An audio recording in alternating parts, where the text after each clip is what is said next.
तो जो ये चार्टर ऑफ 1773 आया था, इसके फीचर्स क्या थे?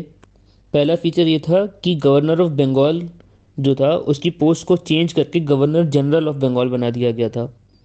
और इसको असेस करने के लिए एक 4 एग्जीक्यूटिव मेंबर की काउंसिल बनाई गई थी।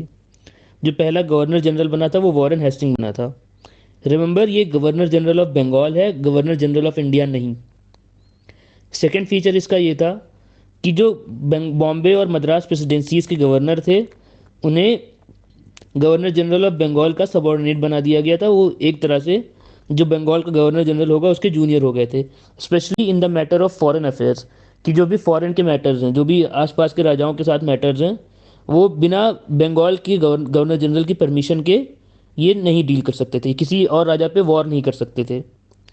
तीसरा फीचर ये था कि इसके सेक्शन 13 में सुप्रीम कोर्ट बनाने के लिए बोला गया था कि जो कैलकाटा सिटी है उसमें सुप्रीम कोर्ट बनाई जाएगी।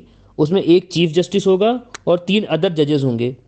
जो पहला चीफ जस्टिस बना था वो थे सर अलीजा एम्पे।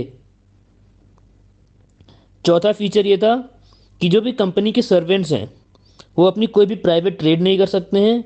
और जो नेटिव्स हैं, जो इंडिया के रहने वाले लोग हैं, उनसे किसी भी तरह की ब्राइब या रिश्वत नहीं ले सकते हैं। पांचवा जो काम इस एक्ट ने किया वो सबसे इंपॉर्टेंट ये किया कि जो ब्रिटिश गवर्नमेंट है, कंपनी में उसका कंट्रोल बढ़ गया बिकॉज ऑफ द जो कोर्ट ऑफ डायरेक्टर्स थे, वो गवर्नमेंट के अकॉर्डिंग काम करने लगे।